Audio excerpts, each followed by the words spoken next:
ADREৰ oral বিলাক কেতিয়াৰ পৰা আৰম্ভ হ'ব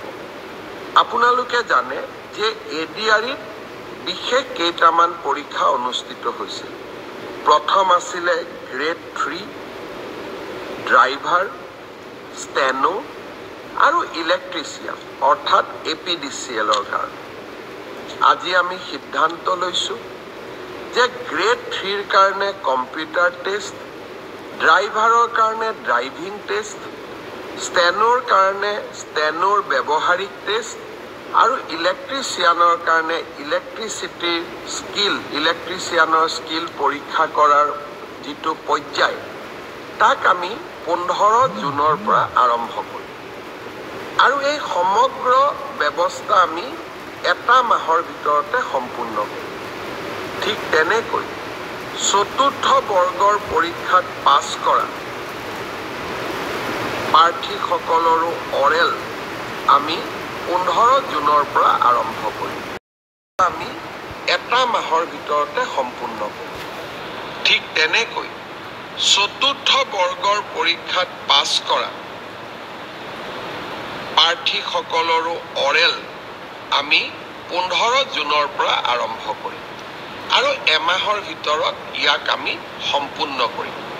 অলপ আজি বা কালি বা পৰহি ৰাজ্য চৰকাৰে আপোনালোকক আনুষ্ঠানিকভাৱে দিন আৰু বাৰ আপোনালোকক জনাব যিসকলে লিখিত পৰীক্ষা পাছ কৰিছে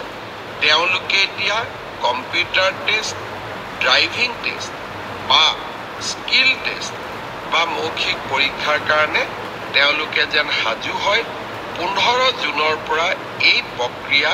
আমি আৰম্ভ কৰিম মোক আৰু এটা প্ৰশ্ন বহুতে সুধি আছে যে পিজিটি আৰু গ্ৰেজুৱেট টিচাৰৰ পৰীক্ষাৰ ৰিজাল্ট কেতিয়া দিব আমি 5 জুন তাৰিখে প্ৰভিজনেল ৰিজাল্ট এনাউন্স কৰিম 5 জুনত প্ৰভিজনেল লিষ্ট এনাউন্স কৰাৰ পিছত আপোনালোকৰ ডকুমেন্ট ভেৰিফিকেশ্যন হ'ব আৰু যিসকলৰ ডকুমেন্টছ জেনুইন হ'ব তেওঁলোককে আমি চূড়ান্তভাৱে পৰীক্ষা উত্তীৰ্ণ হোৱা বুলি ঘোষণা কৰিম অৰ্থাৎ পৰীক্ষাৰ ৰিজাল্ট কেতিয়া দিব উত্তৰ 5 জুন তাৰিখে ইয়াৰ পিছত আপোনালোকৰ মনত আছে এনেকুৱা এটা ফেচবুক লাইভ অনুষ্ঠানতে মই কৈছিলোঁ যে চৰকাৰী